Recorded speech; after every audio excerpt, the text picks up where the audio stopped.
rely upon. We the few defiant ones, communicating in higher forms than Viacom. To dialogue before the roar of the riot horns. I wonder on which side of the lines I belong.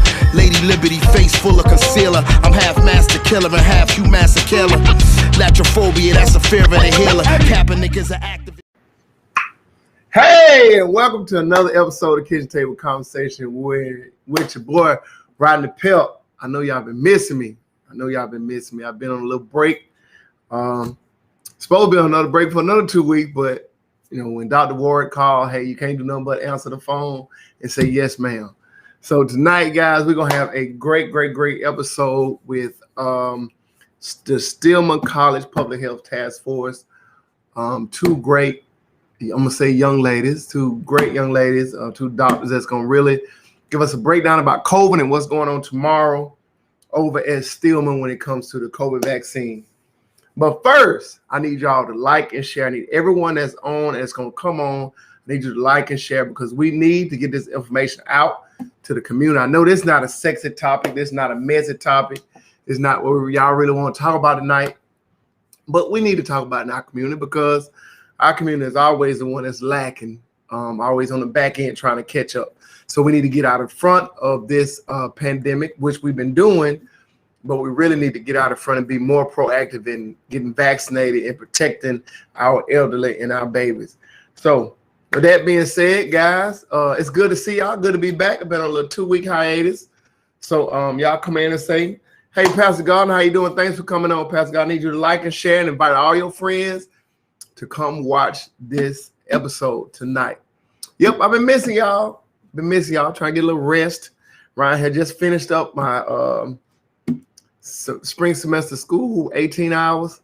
Yeah, I ain't never doing that again. Never again. I don't see how people do it. 18 hours. Whew. And then one of my professors did not want to do right. She don't realize who I am. She did not realize who I am. But I'm going to take that L and keep it moving. What's else going on? All these graduations. Congratulations to 8th grade class at West Lawn today. I was over there with those young people. Loved them. Been with a lot of them kids since like the 4th grade. So now it's good to see them matriculate through elementary school, middle school. Now they're getting ready to go to high school. And we promised them today that we're going to follow them into the high school and try to be an advocate and a resource for them while they're at different locations, maybe Central, County High, or wherever they're going. Northridge Middle, the high school, wherever the kids go, we're going to try to be there for them. All right, we'll run out these couple commercials and we'll be right back with Dr. Gary and Dr. Walton. I hope I say that right. Don't kill me if I said it wrong. So I'm saying I'll be right back, but I'm going to talk through the commercials. So that's crazy for me even to say. Look, for all your insurance needs, guys, go by and see Michelle Cole at the Cole Agency right there on Hargrove Road. I'm telling you, for all your life, auto, home, business, liability. She insured my golf cart. So if you need anything insured, go by and see the Coca-Cola Agency right there on Hargrove Road. I guarantee she can get you fixed all the way up. Listen, if you're in the market for a great used car, even a new car, go hit up the big boss man, Cash Lanier Automotive, where he won't judge past, be a financial future. Hit him up, 561-6335. I guarantee you will not be disappointed. And lastly, guys, y'all know it take money to do what Mind Changers does, but it ain't all about money. It's about fellowshipping and having a great time with each other and enjoying some of this beautiful weather we have, all for a great cause. So I need everybody that's watching, everybody's gonna watch later, whatever, run and get your tickets to Smoking Aces fundraiser for Mind Change. It's only $25. You get to enjoy some live music, some awesome great food catered by Chef Pinkney's. That's 2 people. And it's all for a great cause. $25, you can go to Eventbrite, search for Mind Changers, Smoking Aces fundraiser, or you can get your tickets at the door. But I would really love for you to get your tickets in advance so we can properly prepare for you to come. So run out and get your tickets today to Smoking Aces. Like I said, go on Eventbrite, Mind Changers Smoking Aces fundraiser. And I guarantee all this is going to a great cause. Great cause. All right, guys. All right, here we go. We're gonna bring in Dr. Garrett and Dr. Walton. How y'all young ladies doing tonight? Fine. Thank Great, great. Good to be here. you. Good, good. It's so good to be able to talk about this topic with some professionals that's working on said conditions in our community when it comes to fighting COVID and fighting the information gap when it comes to COVID. So, with that being said, give us a couple seconds to introduce each one of you all. So, kind of give me who you are, where you're from, what you do at Stillman, and what's your task or part of this task force. Okay, sure. I'll start. I'm Lisa Gary. I'm an associate professor in the Department of Natural Sciences at Stillman College, and I serve as the chair for the Stillman College Public Health Task Force. One of the reasons Dr. Warwick asked me to serve on the task force is because of my background in public health. I'm actually trained as an epidemiologist, where we look at the kind of distributions and risk factors for various diseases in populations, looking at chronic illnesses and infectious diseases. And I'm originally from Silver Spring, Maryland, but I've been in Birmingham, Alabama for the last 15 years. Awesome. Silver Springs. My son stays in, oh, I hate to get it wrong every time I say it. Oldington, Maryland. Yes, I know where that is. That's between DC and Baltimore. And my family roots are out of Bullock County, Alabama, Union Ooh, Springs. Union Spring. Boy, Yeah. I'm praying for you. Ooh, Jesus. There's some folks in Union Springs, boy, I tell you. All right, Dr. Walton. Hi. My name is Charlene Walton. I'm originally from Indianapolis, Indiana. I am the director of the Stillman College Undergraduate Biomedical Academy. And what we do in that academy is we prepare students for entering professional biomedical and health science schools. I've been in Tuscaloosa for to be like 2 years in September. I'm a retired anesthesiologist. I worked in that area for many years. In the last 10 years of my anesthesia practice, I was on the faculty at Indiana University School of Medicine, and I taught anesthesia in the operating room. I'm from a big family back in Indiana, and I'm just happy to be here. Great, great. I have a cousin staying in Indiana. I love Indiana, little small town. Indianapolis, little small town. The small big city got one tall building. Yeah, you're absolutely right. One tall building. Well, with that being said, I thank you all for agreeing to do this, since we really need to get this information out to the community. So we're gonna jump right into it. Y'all ready? Yeah. Ready? All right. My first question is, what is COVID? I'll take that. Okay. COVID-19 stands for COVID, VI, virus, disease. And it was discovered in 2019. So that's where you get COVID-19 from. It is a novel coronavirus, which means that it's new, never been seen before in humans. It's new. And corona means crown. So if you look at this virus, it has spikes coming out from it, and it looks like a crown. It actually looks like it's wearing a crown.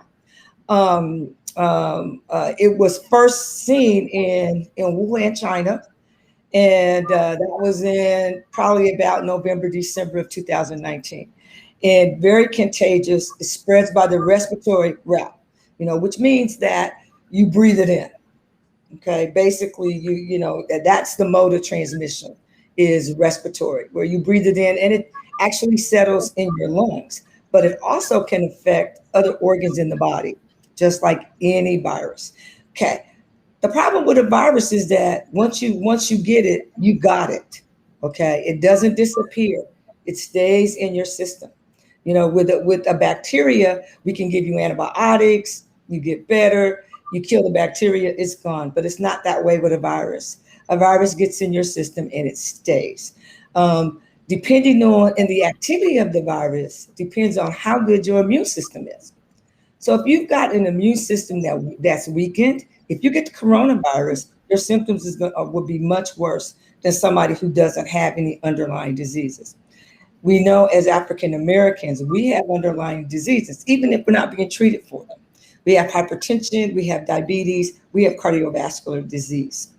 And so because of those conditions, when the coronavirus gets in our system, it wrecks a world of havoc. And right now, when it first started, the hospitalizations, were great, and a lot of the people who were succumbing to coronavirus were African Americans because we have underlying conditions. So, and so that became a health disparity, for our community. And so I'll turn the rest over to Lisa since she is the public health. No, that was great, Dr. Walton. I don't have too much to add. Yeah. Because she can add about the public health nature of this disease. Well, I think so. So the thing that I would add from a public health perspective is just that, COVID-19 is, as we all know, a global pandemic, and it's affecting all corners of the world. It's a respiratory illness, like Dr. Walton said. And one of the things that we want to keep in mind is that, African Americans in particular, we have higher rates of chronic illnesses that put us at a higher risk to not fare well if we get COVID-19. So it continues. And the other thing is from a public health perspective, is to realize that the pandemic isn't over. So people are still getting COVID-19. People are still dying from COVID-19. And so we still need to take things very seriously. So you said, Dr. Walton, you said that COVID-19 was found in 2019. Mm-hmm. So what took them? I'm probably going to run down a rabbit hole right now, but what took them so long to get everything working so we can try to fight this disease? And then you said that once you get it, you always got it. Mm-hmm. Mm-hmm. Yeah. Okay. Well, I think that one of the reasons why it took so long is because it was new. We had never seen this type of virus. I mean, we've had coronaviruses before, but this particular one was different. It just defied everything. And it was so extremely contagious. Okay. So that was one of the things, is that it was so contagious that it very quickly took hold. And if you don't have the infrastructure in place to deal with that, then you're starting behind the 8 ball. So that's, number one. I mean, that's basically what happened. And what was your second comment? You said that when I think you said, it might be wrong, you said once we get it, we always got it in our lungs? Yes. Okay. What happens with the virus is that it gets into your genetic material and it stays there. Just like, for example, when you had chicken pox. Okay, chicken pox was a virus. So once you got it as a kid, that virus just stayed there, but it wasn't active. It was what we call dormant. So that's why when you had chicken pox when you were 3 or 4 years old, and then later on in life, you get what's called shingles. Okay. Mm-hmm. That is actually the chicken pox virus that is laid in your neural system for all these years. And then it flares up. That's the thing about a virus. Most of the time when you get a virus, your body forms antibodies. It shuts it totally down. But that virus is still kind of a part of you because it gets into your genetic material. And most of the time you get a virus, your body fights it off, or you get vaccinated, your body fights it off, and you don't ever hear from it again. Right. Wow. So the important thing to remember about that is, so this idea of once your body gets exposed to the virus, you develop an immune response. So that way, if you encounter it again, your body recognizes it. It knows how to fight it if your body encounters another exposure again. That's one of the really cool things about the human body. that it remembers it. They call them T cells. It remembers so that it can fight a similar type of virus again. Oh wow! I just know that we're gonna be watching the next 20 years. We're gonna be watching one of those commercials. If you got the vaccine, call this number right here. Yeah. So, we don't know. It's a virus. We don't know. But if it's acting like other viruses, it'll be dormant, which means it won't cause you any problems later on in your life. Right. Okay. So, wow, you blowing my mind right now. Y'all blowing my mind. We should have had this discussion earlier. So I wouldn't be so, like mystified to know that a disease can lie dormant in your body all these years, and then I guess when your immune system get weaker, then it attacks or whatever, and can't fight it off like it did before. And it just I mean, just like I said, just like that's what shingles. Most people heard of shingles, and that's what it is. It's a virus. It's a chickenpox virus that have been dormant in your system for years, and then let me ask you something. Hold on, let me ask you something. Mm-hmm. Now, I retired from the military and I got the smallpox vaccine. Does that mean I'm gonna get smallpox when I get? Because I want to know. No. Okay. No. Only certain viruses will resurface. Not all of them. I was just giving shingles as an example of a virus. Okay. All right. What you had me scared. No. No, it doesn't happen with every virus. Okay. I mean, it doesn't. You don't have symptoms. Once your body fights it off. And what keeps it down, like Dr. Gary said, is your immune system. That's why we have to take care of our health. With us taking care of our health. The most important thing, I guess, we can do to fight corona is have a healthy lifestyle. And I know it attacks whether you're healthy or not, but that gives you a greater chance of survival. And a healthy person. Yes. Wow. Yes. Wow. I just think my grandmother died of COVID in January, and I'm sorry. I'm sorry. I'm sorry for your loss. I'm sorry. Thank you. But okay, man, I shouldn't have went there. Okay, here we go. Let me get myself together. Now we're in the vaccination stages of fighting COVID. Now, could y'all break down the 3 different vaccines and the effectiveness rate of each one of those vaccines? Can y'all do that for me? We can try. You want to talk about the 3 vaccines, Dr. Walton? First of all, let me start off by telling you something a little bit about vaccines, which we've all have had vaccines, because you had to be vaccinated to even go to school. Okay. Mm-hmm. The vaccine that you got during that time before COVID was either a piece of a live vaccine, little piece, or a piece of a dead vaccine, or a piece of a weakened vaccine, or the toxin that the virus made. That's how we got our vaccines. We just give you a little piece of the virus, and your body forms antibodies. Okay. Mm-hmm. But the vaccines for COVID are different, simply because we know about the genetic code and genetic material. And we know that the most dangerous part of that virus is the spikes that come off of that virus and form a crown.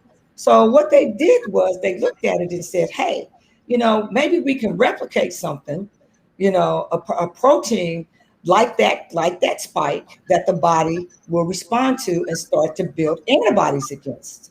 And that's exactly what they did in the case of Pfizer and Moderna.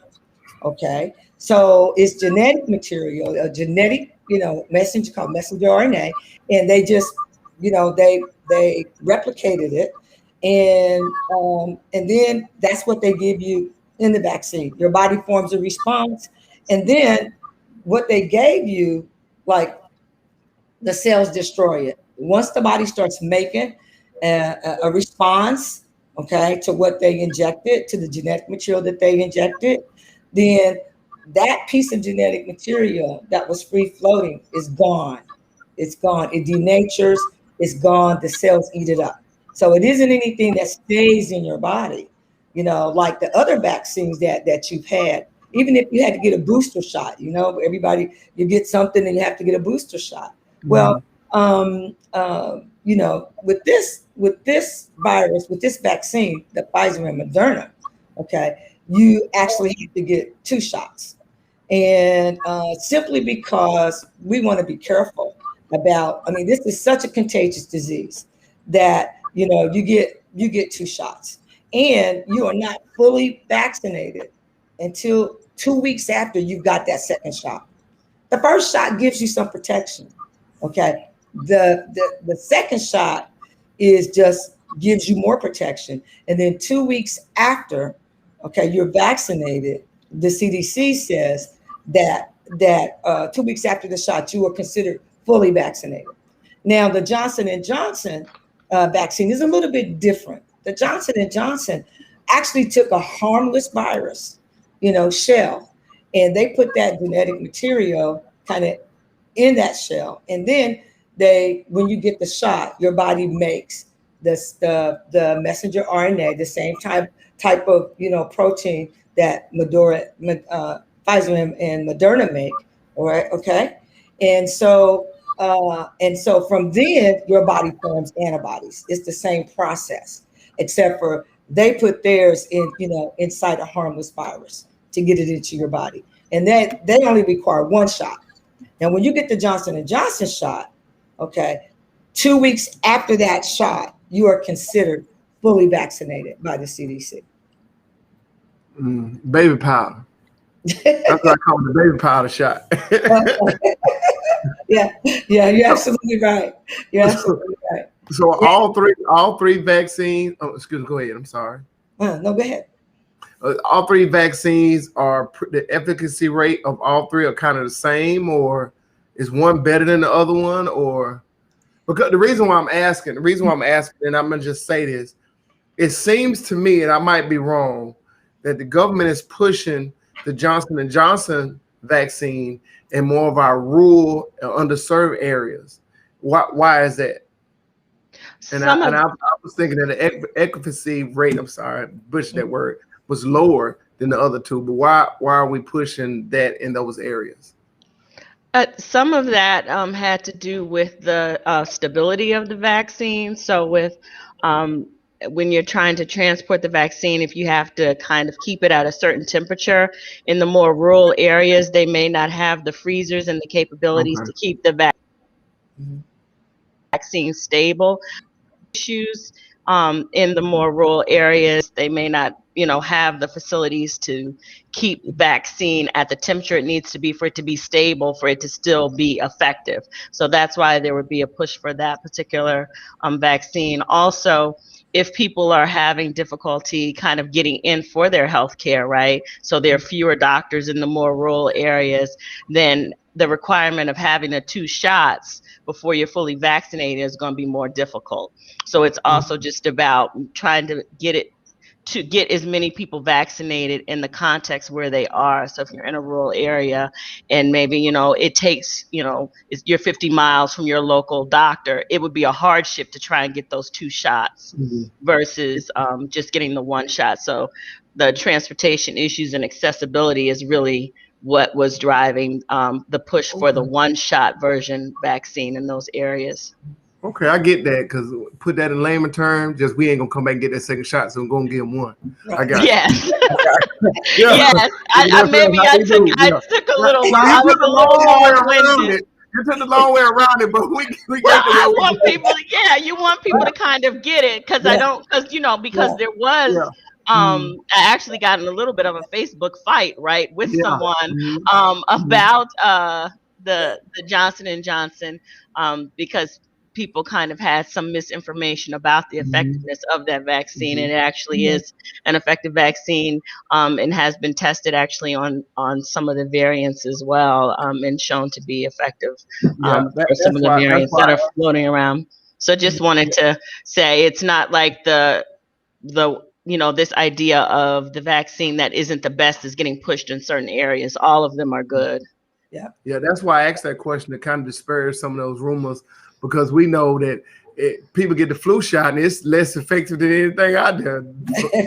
I know you get the flu the next week after you get the shot. So Pastor Gardner asked the question about can we hear more about the booster shots and how long is the vaccine effective?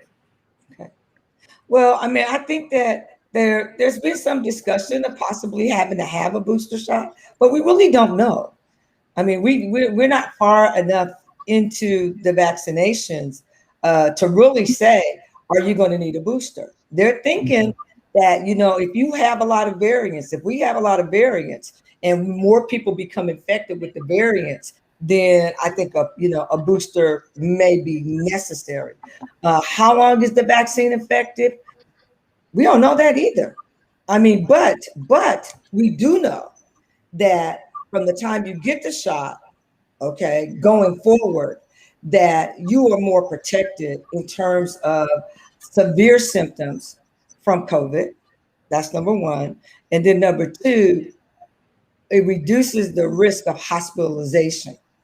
And that's what you want. But people have to understand, if you get the vaccine, you can still get COVID, but your symptoms, okay, will be less, and your risk of hospitalization will be decreased, because we know that once you're hospitalized with COVID, and if you end up on the ventilator, if you are African American or from an underserved community, your risk of dying in the hospital from COVID is increased. We know that. And we know that because of the underlying health conditions that we possess. So, getting the vaccine is just decreases your severe symptoms, and it decreases the risk of your being hospitalized. That's what it does at this point. And I think that's all they can say about it, because it's new. We don't know. Right. Yeah, I mean, I that's think the big. estimates That's big are improvement. that yes, it is new, but I think the estimates are that, of about 6 months protection, anywhere from 6 months to 18 months is the range. But like Dr. Walton is saying, it's still being studied. So everything is that's the current thinking, but you have to recognize that things may change. Um, Yeah. The one All right, thing we about get this virus that one thing about this virus that amazes me is just the fact that it is so dynamic and it will change on you. And so that's why people say, oh, one time they say this, one time they recommend that. Well, that's because the virus is telling us that this is working or this isn't working. And so we need to follow the science, of attempting to treat this virus and what this virus does. all right. Which is another reason, just if I could quickly say, which is another Great. reason why because the virus changes so quickly, that's why it's so important to get as many people vaccinated as possible, because then it's not continuing to spread and change itself. Because part of what the virus does is when it gets in new people, it changes its genetic kind of story, so that because all it's trying to do is try to figure out how it can continue to live, right? And Mhm. so if it continues to kind of run through mostly vaccinated people, it won't continue to kind of change to Right. find out another way to kind of infect other people. So that's why it's so important to try and get the number of people vaccinated up, because then we won't have so many new variants of the virus popping up. Yeah. We have a question from Facebook. It says, for people who have side effects to vaccinations other than mask, what would you recommend? And are there any other medicines that you can take? That's an interesting question. So side effects to vaccinations, because it's really going to depend on the type of vaccination. She's clarifying allergic reactions.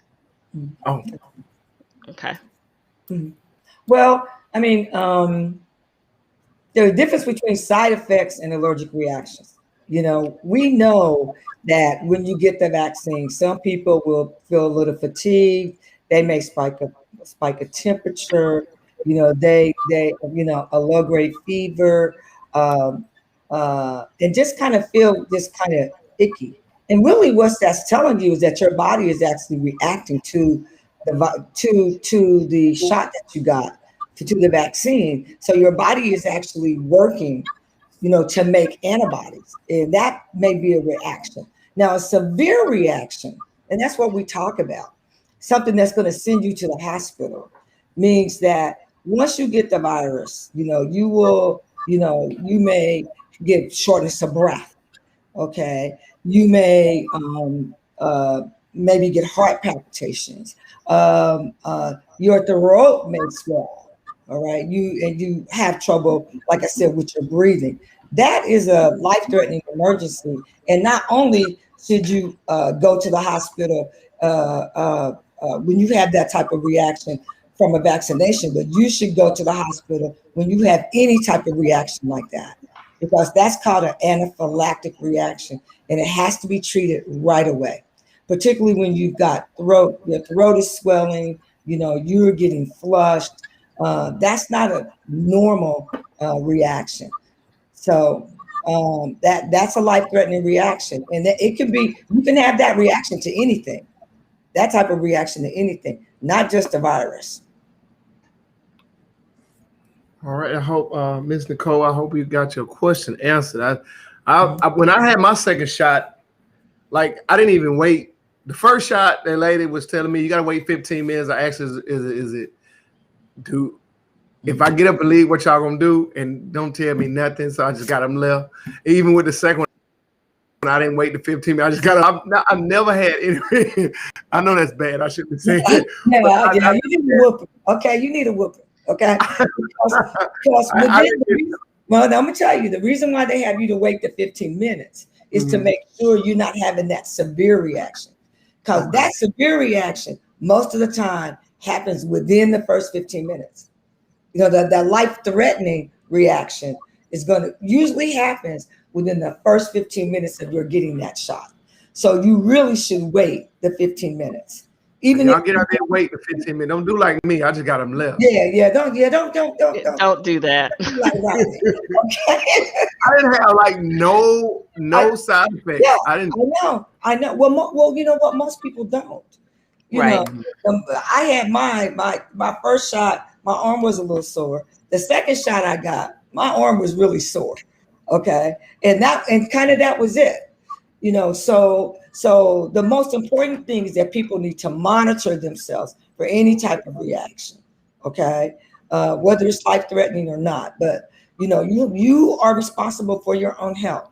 And if you've gotten a COVID shot and you're feeling like really bad afterwards, maybe not have that whole life-threatening reaction, but you have a reaction which you think is kind of not usual for you, then you need to go see your healthcare provider.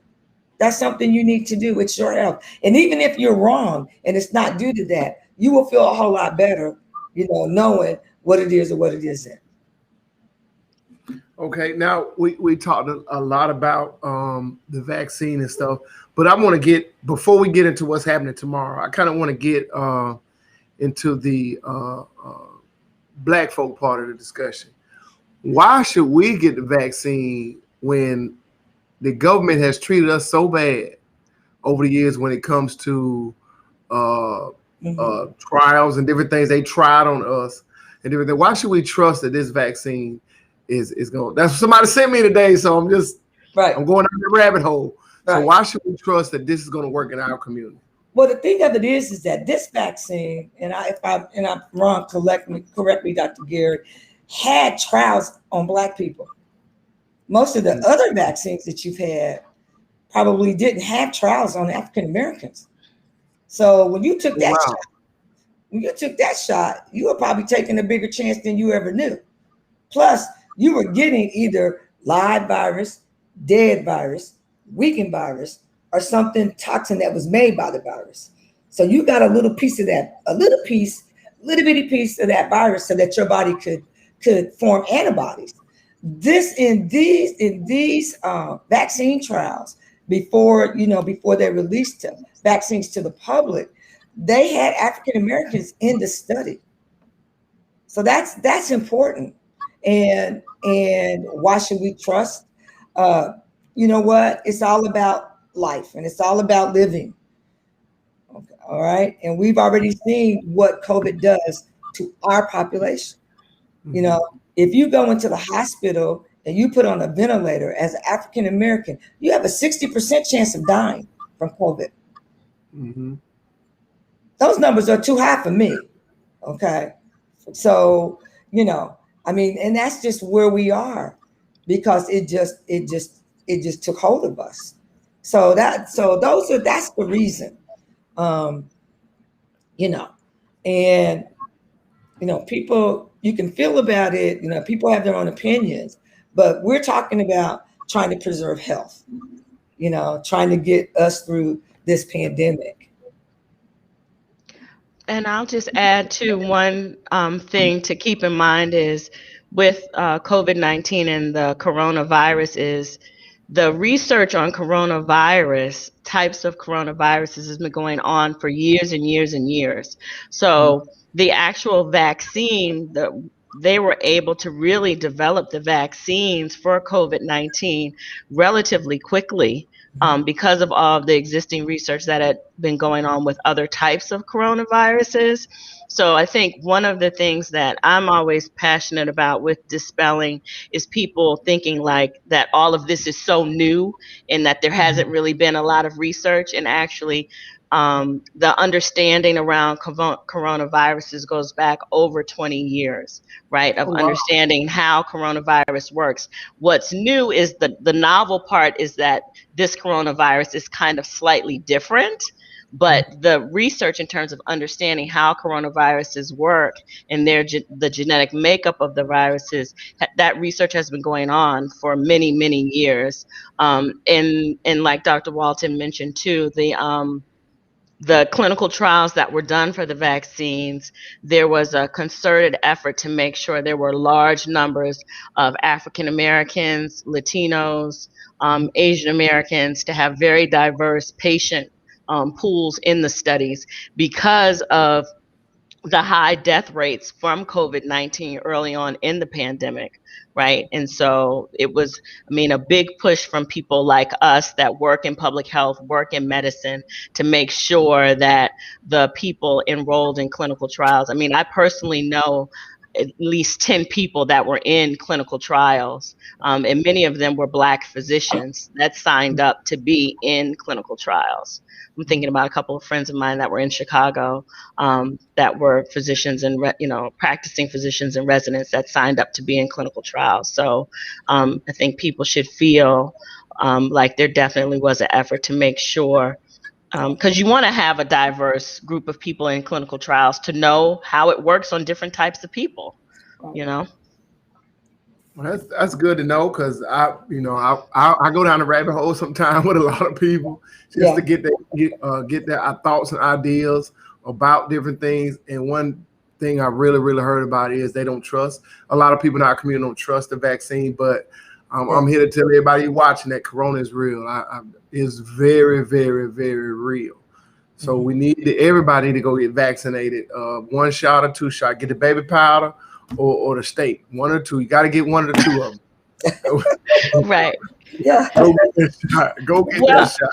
Yeah. Well, and people, I just want to quickly say the thing too for people to keep in mind is what is so tricky about coronavirus and COVID-19 is you don't know how your body's going to respond because it's a novel virus. Yeah. And so there are people that were walking around super healthy, not overweight, no asthma, no diabetes. They got COVID-19 and they passed within a week because it's all about your immune response.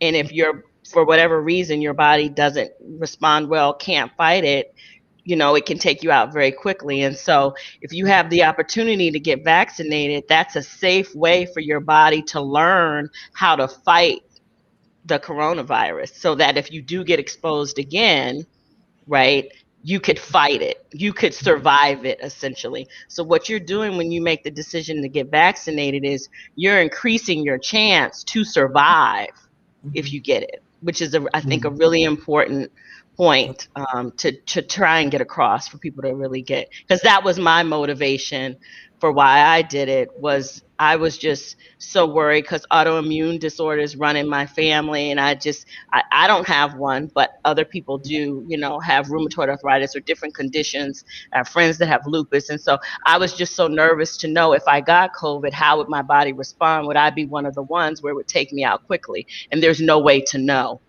Right. And I And wanted to give myself some protection. So just giving a little bit of the thought process for why I made the decision to get vaccinated. yeah. And I I think know a lot.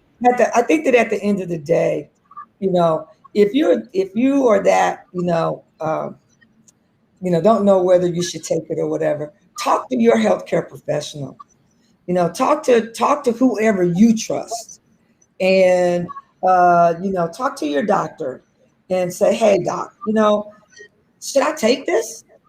That's the person who knows your medical history, knows all about you. If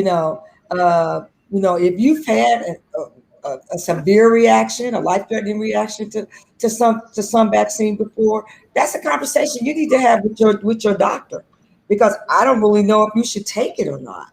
Okay, but your doctor can guide you in your thought processes. Your doctor can refer you to the latest information that's out there that is credible information.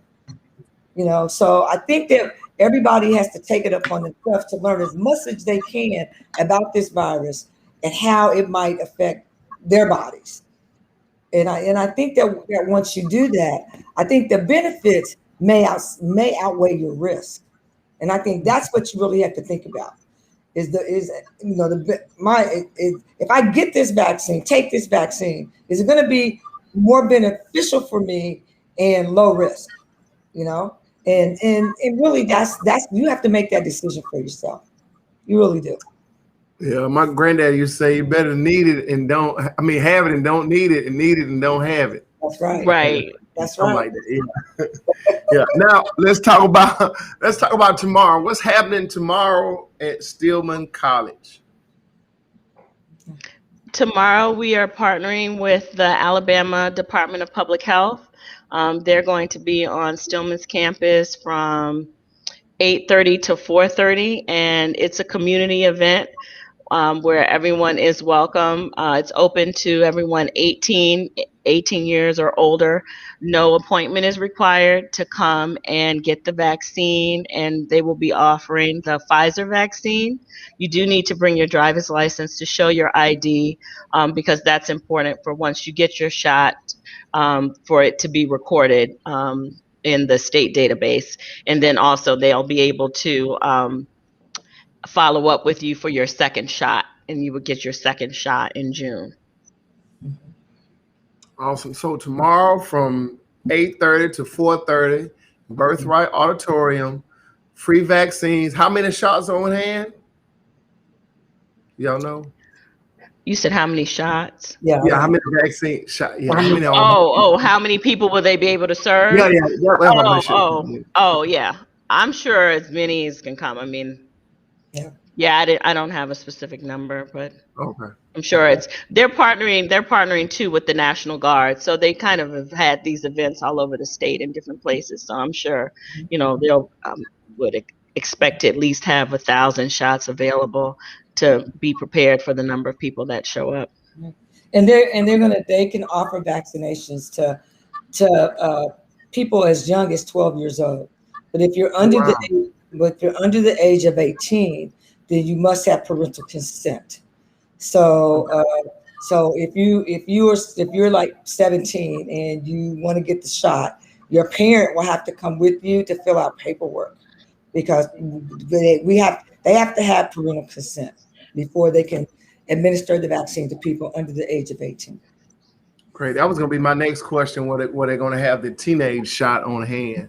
Yes. So it will be on hand, guys. If you want to get your child vaccinated, go right there to Stillman. Go with the child. Have your proper identification, and we can get your child shot up with some of that good old vaccine.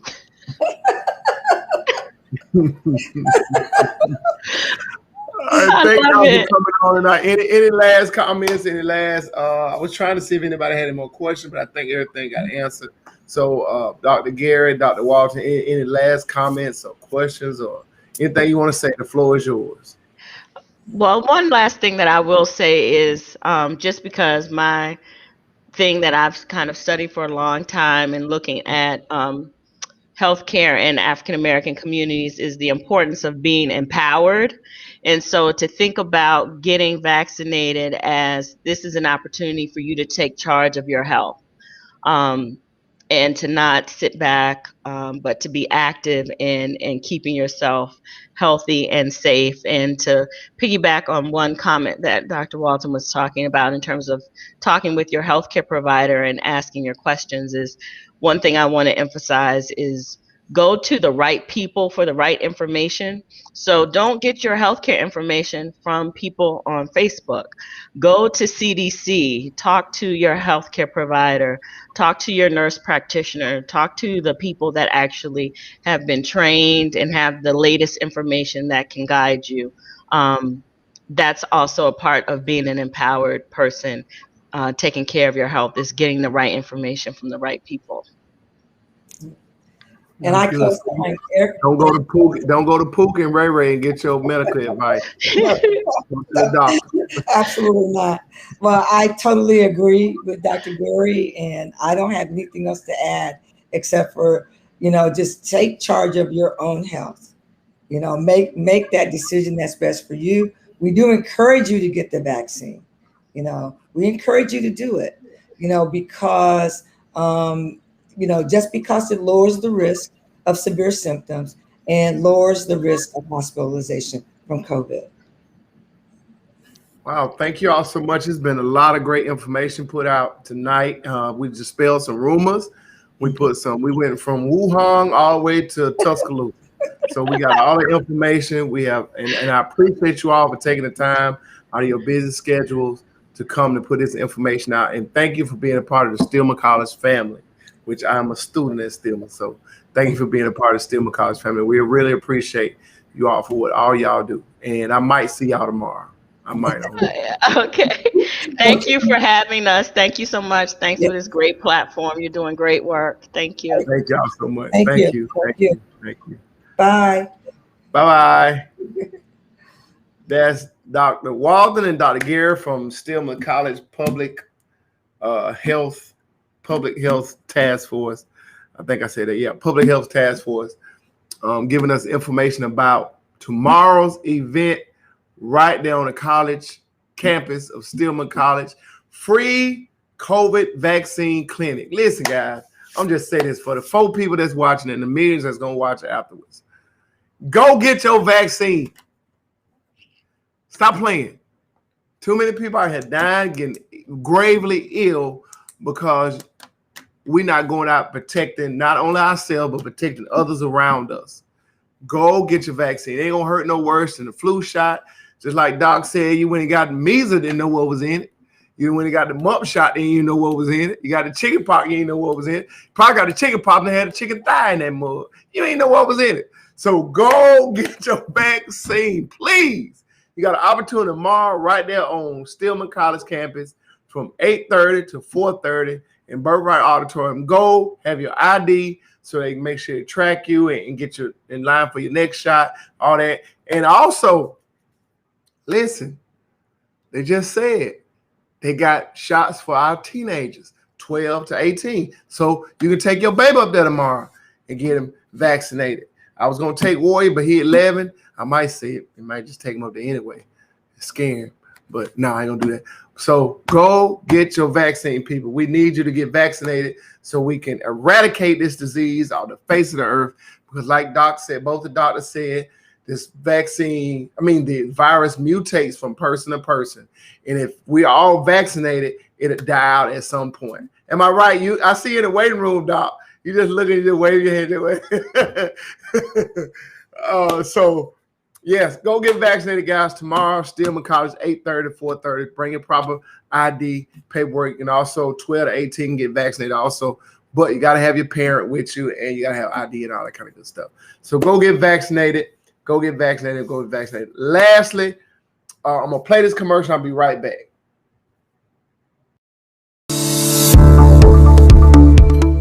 Mind Changers is a nonprofit organization that focuses on the growth and development of young men and women in the West Tuscaloosa area. Mind Changers takes great pride in shaping the minds of young adolescents to become productive and successful individuals. To help the growth of Mind Changers, we're hosting a fundraiser event, Smokin' Aces, June 5th at the Jemison Vandegraff Mansion in Tuscaloosa, with live musical entertainment by special guests Jeremy Fly and Goat Farm Band. Tickets are only $25. Please come out to support, kick back, and have a great time. This will be an event you don't want to miss.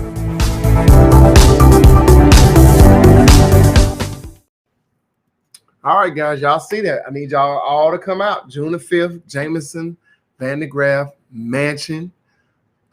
It's gonna be bananas, guys. I'm just telling you, it's gonna be bananas. It's gonna be something that you've never seen before in Tuscaloosa. Inside party and an outside party. So if you have COVID, whatever in your mind, sit outside, social distancing. If you're vaccinated and all that kind of good stuff, don't mind wear your mask, come inside. We're gonna be doing it. It's gonna be crazy. It's gonna be bananas. The food is, we set a menu the other day. It's gonna be, I can't wait to eat the food. So, and Jeremy Fly and Goat Farm Band, you already know, and DJ Tank is gonna come through there and wreck the place. Guys, come through, buy your tickets, go to Eventbrite, search for Mind Change Smoking Aces event. I guarantee you've never seen nothing like this in Tuscaloosa before when it comes to fundraising. So come out, be a part of the experience, and then be a part of something greater, what's going on with what we're doing with our students. Lastly, see y'all tomorrow. Stillman, 8:30, 4:30. Get involved in some kind of summer camp. Get your children in summer camp. YMCA, Para, I Dream Big. Excuse me, Dr. Gardner. I'm so sorry. Dr. Gardner's program. I can't think of the name of it. Lord Jesus, he gonna kill me. Get involved in that program. Mind Change is doing a fantastic Fridays, every Friday at 4:30, starting June the 10th, 9th, 10th, 11th, something like that, June 11th, at the YMCA, 4:30, 6:30. So we have a camp going up. Well, not a camp, like a part of a camp type thing. But hey, we're going to have stuff all summer long. So get your children involved in something. We had a whole year where they've been sitting at home, back and forth in school, out of school, in school, out of school. So we need to start putting that stuff, but collectively back in them so they can push them on through the next phase of their life. So get them involved in some with sports activities. Basketball is ramping up at the YMCA. Soccer is ramping up. Soccer is ramping up. We're trying to get our little 3 and 4 year olds in the soccer league now. So we're doing stuff active. We just need you to participate. And then I'm going to say this. Stop clowning. That's enough. Don't go to the event and get mad and clown. Baseball game, you getting clown because your child. Stop it. We need that in our community. So get involved. We love you. We appreciate you.